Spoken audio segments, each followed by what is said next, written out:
Dobre, takže to by som dal teraz na to video tak veľmi rýchlo, hej, alebo nejakým spôsobom, alebo hovorím, že veľa hovorím. Spektrálny analyzátor, hej, proste keď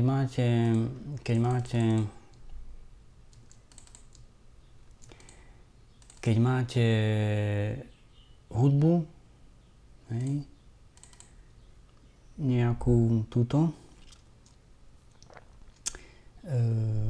MP3 a teraz si tam potrebujete to skúsiť a tam bude behať nejaké spektrálne spektra, nejaké tie sinusoidy, tam bude vlastne skákať podľa toho, ako pôjde tá hudba.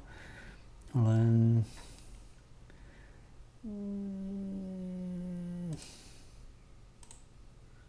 neviem, či to vie zobraziť. Nezobrazí to. Dizajn tu nie je tam dizajner. No.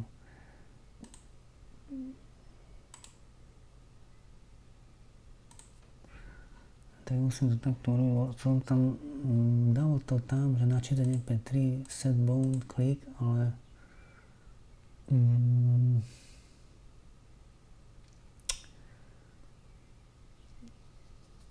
že nie je tam tento. Asi to takto potom pôjde, back color, maybe. Ale to väčšinou robím cez dizajnera, ale neviem, 30, to nie je dobré. On tam dal iba asi jeden back color, to asi bude stačiť iba ten jeden tam dať. No, tak 30 to je veľmi toho, čiže tam daj nejakých 150. Neskúšal som to vôbec teraz, neviem, že čo to tam vybehne. Ale viem, že ako skúšal som to, len som neskúšal, no dobre, už je to dobré. Už je to také sivé, vtedy bolo čierne. Nejako neviem, prečo to takto dal. No, že je to tu. Spektrálny analyzátor. To je Fourierová transformácia v praxi. Z matematiky. Tie bary, keď vám tam dáte tú hudbu, ja tu teraz v podstate mám vypnuté, ale mám tam ako zatlmené, ale je to z YouTube, čiže je to ako regulárne. Dal som nejaký nový MP3, hej. Čiže načítalo, je tu napísaný MP3 dekoder cez Windows. Čiže nie je nejaký bezknižnicový, nechal som ho, nech sa tým vytrápil sa s tým na 10 promptov. Dobre. A teraz keď to pustíte, tak vám tu proste bude normálne skakať podľa hudby, podľa frekvenčného pásma, máte 0 Hz, posuniete ako narastajú kHz až po 16 alebo 22 kHz. To máte spektrálne, potom vlnový priebeh, hej, wave. A potom máte levometer, tie bary. Takže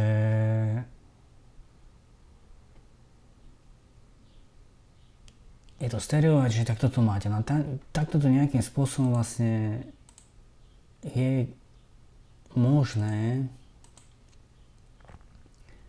hej, toto je vlastne možné realizovať cez matematické fundamenty, teda spätnej Fourierovej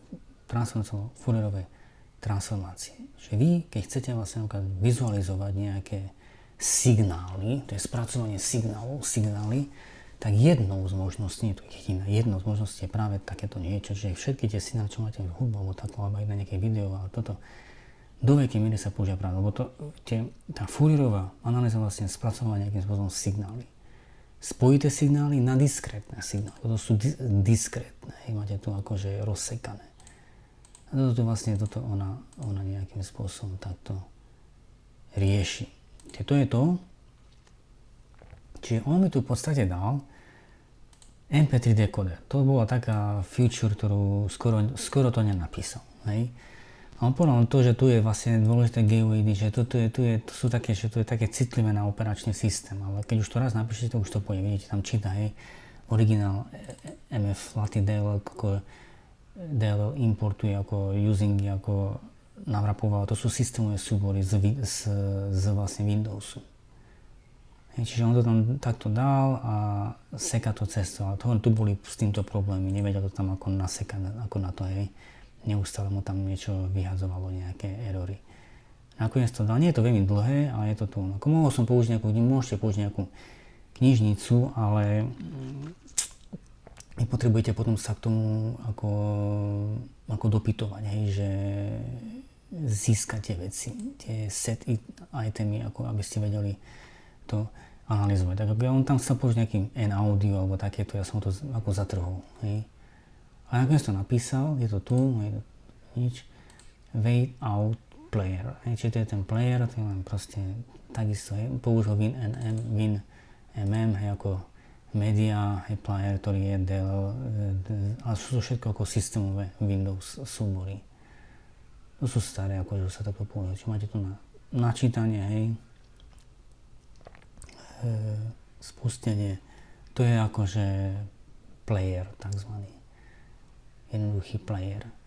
No a potom tu máte toto, hej, MP3 decoder, to je ten WinForms, nič a jeden jediný súbor, hej, FFT, spektrálny analyzátor. Čiže vidíte, že v podstate tam, čo bolo, to bolo, hej, MP3 decoder, aj ten Wave, tam iba spúšťač a také tieto veci, ale na 50 riadkov napísal v podstate to, čo sme chceli. FFT, Butterfly, máte tu bit, reversal, permutácia, máte tu v podstate napísané, ako sú to, čiže in plain radix 2 kulej turky, hej, FFT, bez externých knižníc. Dĺžka polí, hej, musí byť, že spektrálny, máte tu FFT forward, no, ako máte to tu. Vidíte, ako to z toho takto vyzerá, máte tam nejakú RE a IM, čiže tam, hej, ja som to ešte nečítal z tohto, ale toho sa k tomu dostanem. Reálna, imaginárna zložka, čiže nejaké komplexnej rovine začína vlastne počítať, vidíte už tak, ako som mal z tej počítačovej grafiky, tam seka nejaké vzorce, totokrát, toto, čiže to sú vzorce z matematiky, toto tu všetko. Hej. Čiže toto nie je tu niečo také, že si to vycúcate z prsta. No to je práve to, čo nejakým spôsobom takto vlastne funguje. To, že vlastne máte tu nejaký ten MP3 vlastne dekoder a wave out vlastne player, že nejakým spôsobom to tam potom začne loadovať, naseka, nastaví, pustí. Hej. A cez tieto to, čo tu máte, hej, to začne potom to. Čiže vidíte, relatívne veľmi jednoduché. Ja som práve takéto chcel, také aha, príkladíky a máte to tu. Hej. Takže to je, čo sa týka tohto a teda tu je ten spektrálny analyzátor. Čiže spektrálny analyzátor WinForms, máte to tu. A tam práve to, že MP3 tam potrebuje nejaký ten PCM, hej, čiže dať to vlastne na ten Wave, čiže spektrum v reálnom čase. Čiže máte tu je MP3 Media Foundation, čiže vlastne to je ten MP3, to čo on robí, ten MP3 dekoder, dekodovanie na PCM, hej, MP3 dekoder, potom máte PCM, teda ten 16, čiže vzorky v pamäti, to sú tie vzorky, tie bajty, ten spektrum, to sú tie frekvencie, ten FFT, a potom už samotné vlastne tie stĺpce, aj podľa toho, čo, ako si to tam potom akože to. Čiže tam dole máte, že žiadne NuGet balíčky ani N-audio, čiže je to vlastne čistý base course systémových DL súborov, cez prehrávaní funguje WinNM a nejaké tieto. Tam ten prehrávač by ste v podstate mohli, keby ste to ako napísali, tak by ste mohli tam toho viac, ale to už sú systémové veci, väčšinou to už nemá zmysel takto, hej, čiže no. Takže máte tu formálna transformácia myšlienka, každý zložitý zvuk sa dá zapísať ako súčet jednoduchých sinusoviek. Hej.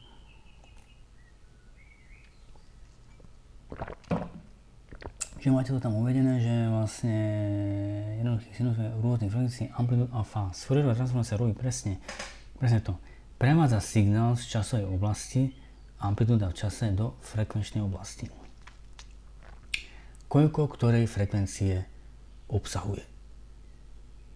Čiže len do toho sa chceme zistiť, že keď tam proste máte nejaký vysoký stĺpec amplitúdy, napríklad, neviem, hej, tak on vám si zoberie a podľa toho, koľko tam toho bolo, ako veľkosti toho signálu vám zoberie, vám to tam ako prezobrazí vám to nejakým spôsobom, hej, že teda v nejakej ako relevantnejšej forme. Hej. Takže iba takýto konvertor. Spektrálny analyzátor vlastne zobrazuje práve túto frekvenčnú výšku stĺpca. No. Množstvo danej frekvencie. Tam máte spojitá Fourierová transformácia. My sme mali, hovorím, tie Fourierové veci, no nie, že raz sme mali tam ako matematická analýza 2, potom to tam rieši, hej, tie harmonické, tie somarinky, potom sme to mali potom ešte aj v 5. ročníku nejaké tie aplikovanejšie veci, práve tieto, práve toto, hej, práve takéto veci sme tam mali, ale tedy hovorím. To bolo to, že oni nám tam niečo vysvetľovali, viete, aj to, ale oni nám nepovedali A, ale B už nepovedali. Hej, že vlastne, že tam je okolo toho nejaký taký ensemble. No nie sú to, viete, také veci, ale môže to byť zaujímavejšie, keby to bolo povedané tak explicitne. No. Čiže máte tam ďalej, hej, že XF, potom máte tam integrál XT, hej, N a to je vlastne spojitá Fourierová transformácia. Tak. Čiže od matematiky k číslam, aj DFT, to je práve to, že ten počítač nepozná spojitý integrál, pracuje, hej, toto je s konečným počtom vzoriek. Spojitý vzorec preto nahradíme diskrétnou Fourierovou transformáciou, som hovoril aj tá spätná. Čiže vlastne tá diskrétna Fourierová transformácia, že máte tam, ono tam vlastne všetko takto funguje, hej, že vlastne tam máte všetko je ako konečný počet, hej, ako na počítači neexistuje nič takéto forme spojitého typu, no, hej, že všetko máte len to, čiže máte to tu, máte x, čiže n reálnych vzoriek zo zvuku, hej, v kóde n, to je SAIS 4, x máte komplexné číslo pre k frekvenciu reálna plus imaginárna zložka. Jedno, druhé, veľkosť a potom ešte ďalej veľkosť, amplitúda.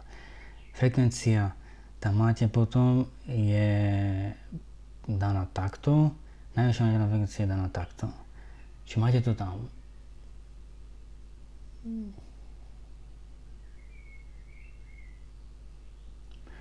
No, takže to. A teraz tu máte vlastne uvedené, že teda FFT je rýchla Fourierová transformácia. Fourierová transformácia, to je vlastne ten fast Fourier transformation. No vidíte, priama DFT je pomalá. Naivný výpočet potrebuje n na druhú operáciu. Pre N24 je to vyššie milióna násobení na každý snímok. Čiže Cooley Turkey rozdeľuje pánoče FFT rekurzívne delí postupnosť na párne a nepárne vzorky. Zložitosť klesne na n krát log n. Čiže potom namiesto 1024 na 10 000 operácií namiesto milióna. Dve fázy implementácie. Pre bit reversal, čiže pre usporiadanie vstupu. A potom motýlikové, butterfly, kombinovanie cez tabuľku rotácií. Čiže vidíte tam ten počet operácií, ktorý by bol veľmi veľký. Takže to je to. Vlastná Radix 2 FFT v C#. To je vlastne komplet. Ten formát, čo ste tam videli. To je vlastne komplet. No, to čo bol bit reversal, permutácia a butterfly. Čiže prevodí vzorky do poradia, v ktorom môže butterfly pracovať in place. Butterfly postupne zlučuje 2, 4, 8 n bodov, pracuje priamo nad poľami reálnymi a imaginárne, žiadne alokácie.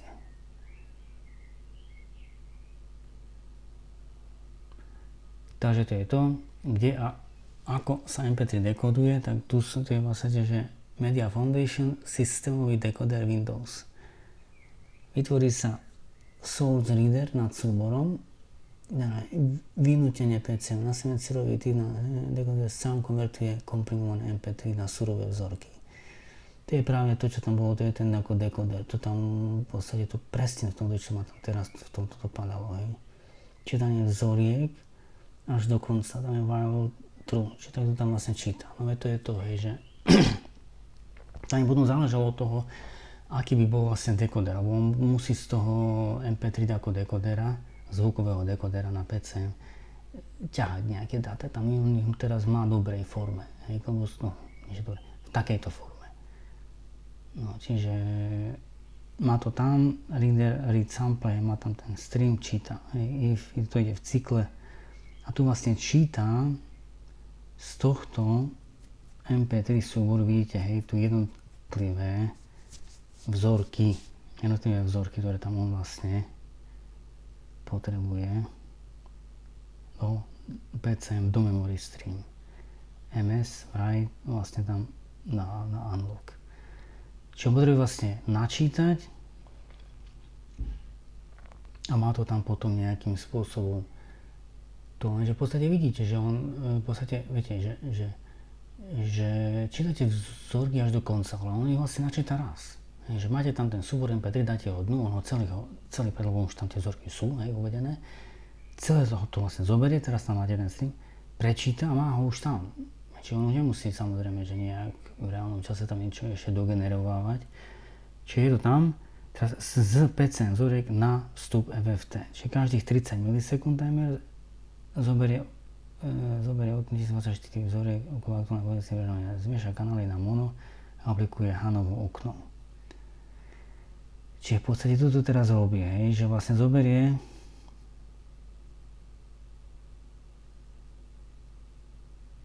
no to je to, hej, že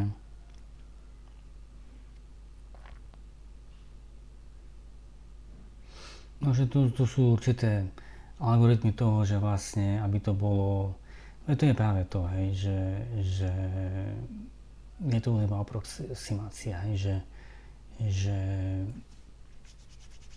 keby ste napríklad mali, alebo je, hej, tie digitálno-analógové prevodníky sú ako elektronika. Ja teraz používam, keď tu nahrávam ten mikrofón, hej, tak tam práve toto vzniká, hej, že keď už máte ten naozaj fyzikálne signál analógový a konvertujete ho na diskrétny, ako na počítačový číselný, tak už tam dochádza práve, ako aj tu on píše, hej, že má tam vlastne počítané tak, že z tých 5 vzoriek, ktoré tam hore boli, ten read sample, ktorý tam on má, pre left, pre right channels, hej, no tam to má,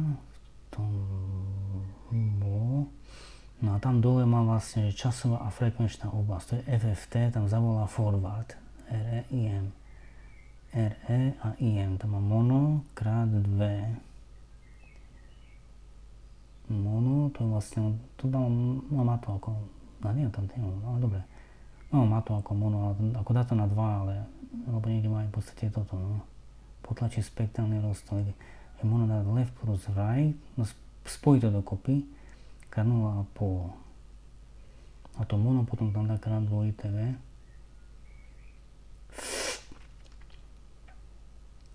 Tu ide reálna zložka, potom imaginárna zložka. A to vlastne zoberie do toho forwardu. Že on zoberie vlastne celý ten signál, ktorý tam on má, tie vzorky, tie PCM vzorky, ako vidíte, a zavolá práve tu ako jednoducho, čo tam bolo, ten FFT forward.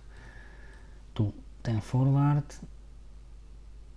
tam hore vlastne dá ten REM, vôjde to dnu, hej, je to void, čiže on v podstate tam má inde zadeklarované ešte, hej, že nejaké globálne tam má vlastne RE. RE nie, to sú VI. Dvojité VI pravdepodobne sú, hej, to je vlastne to VI. No. A to som chcel vlastne, že tam sa to vlastne potom akože tam dochádza k tomu šumu, že keď vy aj máte nejaký zosilňovač vstupného signálu, tak on vám tam sú potom, nie je to také dobré, hej, že lepší signál by ste ako dosiahli, keby ste mali napríklad digitál na digitál. Z počítača máte digitál, idete cez optický vstup do počítača, to je tiež digitál, tak to máte v čistejšej forme, lebo už keď raz máte digitál, on síce je tiež akože pokrátený z nejakého analógu, ale je to čistejšie než tak, ako idem teraz ja, nie je celkom dobre. Ja idem z počítača do analógu a z analógu potom idem ako vonku. Tak to už idete cez digitálno-analógový prevodník dodatočný, to si všimnete, tam môže nastať degradácia zvukového signálu. No, čiže neodporúča sa to. Čiže keď vy máte na počítaču, už dnes asi vlastne všetci, tak je dobré kupovať aj tie zvukové karty také, ktoré majú už priamo digitálny vstup-výstup. Aby ste priamo z počítača, ako to tam dali, najlepšie čím s veľkým vzorkovaním 384 kHz alebo takto. Má to väčší zmysel. A tu sa to práve teraz prejaví, lebo toto je vlastne ten sampling. Že vlastne tu sa vlastne deje to, čo sa deje. Ale vidíte, že je to zázračne jednoduché, že vlastne máte tam len celú toto, čo tam máte, celý ten signál, toto je ten originál, a dajte to na vstup na ten forward, hej, a už to máte. Čiže vyzerá to strašne tak akože zaujímavo, ale máte to iba také jednoduché. No jednoduché to máte akože, no. Teraz zo nastupcov vo Winform, z komplexných výstupov EFT, vezmeme magnitúdu, frekvencie skupíme logaritmicky, lebo zvuk, ako keď máte, tak on nie je lineárny, on je vlastne ako logaritmický do 80 stupcov a prevedieme na decibelovú škálu, kreslí sa cez GDI plus do dvojito wavefromového panelu. Či máte to tam, hej, máte tam ten numbars, teraz tam to máte vlastne, tu už je len čisto vlastne ako, ale hej, tuto čítame, že vlastne on toto tam mal vlastne ako všeobecné, že to REIM sa dostane tu dnu a ono to tam sa vlastne upraví v cykle, ale je to vlastne ako verejné, hej, že on ako naďalej to tam ponecháva, že to je to. No čiže to potom tu ďalej figuruje, hej, tam RE a IM, že kolaboruje ďalej s týmto. Čo ono v podstate tu zoberie, vlastne to je v komplexnej rovine vlastne veľkosť. Tam dá vlastne SQR, to je vlastne veľkosť magnitúdy. dB level ako decibel, hej. No. Tu už sú také hračky s týmto, že keď bude červené, žlté a tak. Takže to je toto. No, to je zaujímavé. To je veľmi zaujímavé. Že bez externých kníz vlastne vlastné EFT, reálny čas, 30 milisekúnd, 3 vizualizácie, spektrum, voľný priebehu, biometr v jednom paneli. Takže máte to tu, Bigit. Dobre, takže to je, čo